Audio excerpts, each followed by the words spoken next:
Hello everybody, my name's Chris. This is my new YouTube channel. This is my first video in a number of upcoming videos with regards to tools that I've purchased that I regret purchasing. I would never buy again.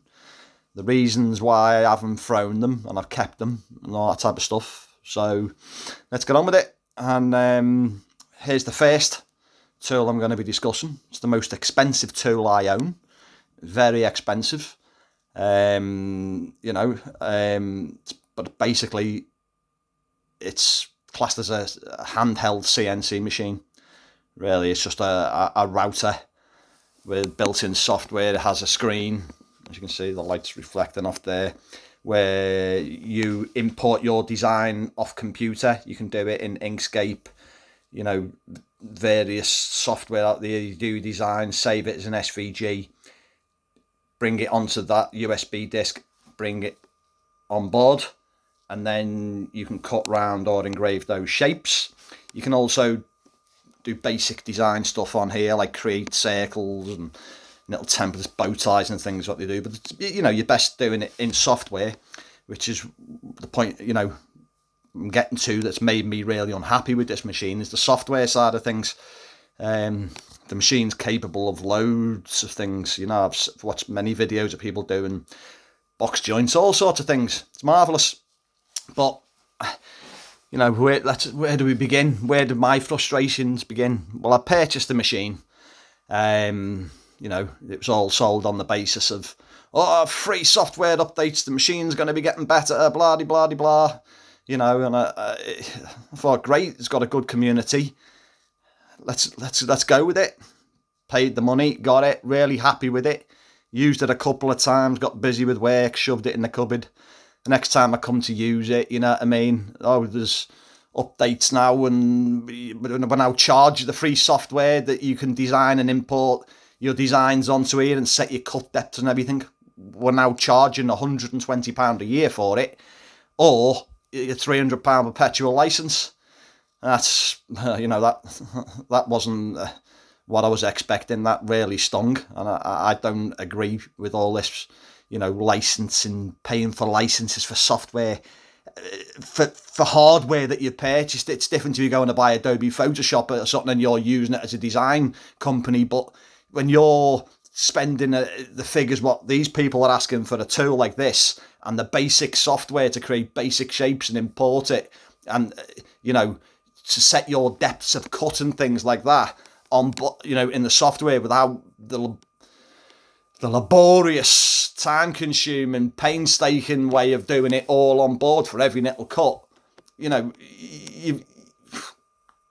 What's that all about? What is that all about? Their answer is, we don't have to pay for our software.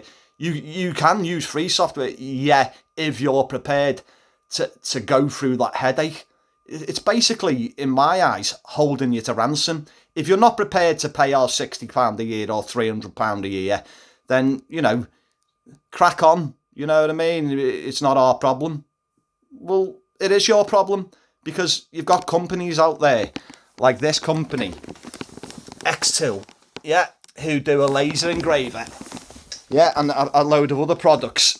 And their tool, Creative Space, blows yours.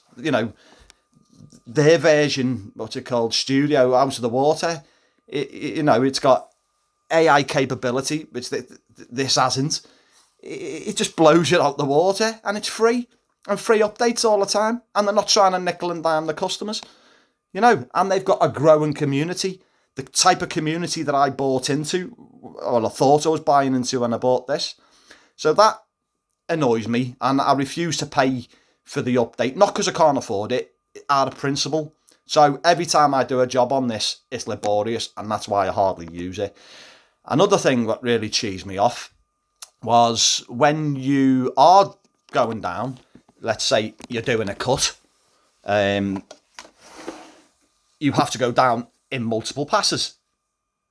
Let's say 4mm, 8mm, 12mm, 16mm, 20mm. Otherwise it bogs up, burns your bits and everything else. It's a nightmare. So not only is that laborious, but each time you set the depth to go down into the 4mm or whatever, you've got to go, stop it, go back in here, set the depth of cut for each individual cut again, then go over. All the time you turn your machine on and off and it's taking you ages. They have a solution to that. And it's a paid update, a £200 update called AutoPass. I mean, come on. Come on. This machine's capable of operating on a level, you know what I mean, that is not frustrating for the user to use the machine. So you've sold us this machine at this price. You know it's frustrating to use.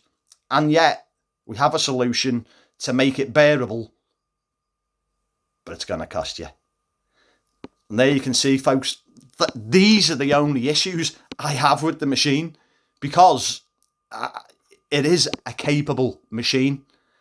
If you're prepared to pay that extra £500 for the perpetual license, you know, for studio, and the extra £200 or whatever it is for AutoPass, that's an extra £500 on top of the hardware price.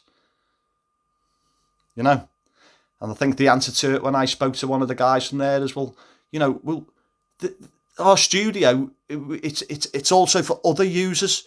Other CNC users, other people use it, not just Shaper users. So we have to. Well, that's fine. Charge those users who haven't forked out this type of money. But for people who've invested in your machine, that's no excuse. Charge it to those people who are using it for other purposes, who haven't invested in your machinery, right? So that's my rant over.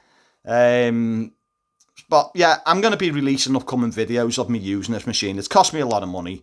I'm going to start using it because all I've used it for, I've had it for 3 years. It's been in a box. I've used it to engrave my name on a couple of little pieces. I used it the other day. This is why it's back out the box and I'm back on my rant again. But basically, I used it to plunge cut a few of these pegs. It came in handy for that. I couldn't, you know, get those results with any of my other tools. But I do find for most jobs, by the time I've set up doing all my design, sets of cuts and everything in this, then gone through it, and then the operational side of things of resetting the machine every pass, I've had the job done in a quarter of the time, taking it over to a bandsaw or something, or just using a drill. It's ridiculous. All right, that's my rant over. And as I say, hopefully the next video will be a bit more cheerful and we'll cut out a little train or a plane or something and show the machine in use. Take care, guys. Speak soon.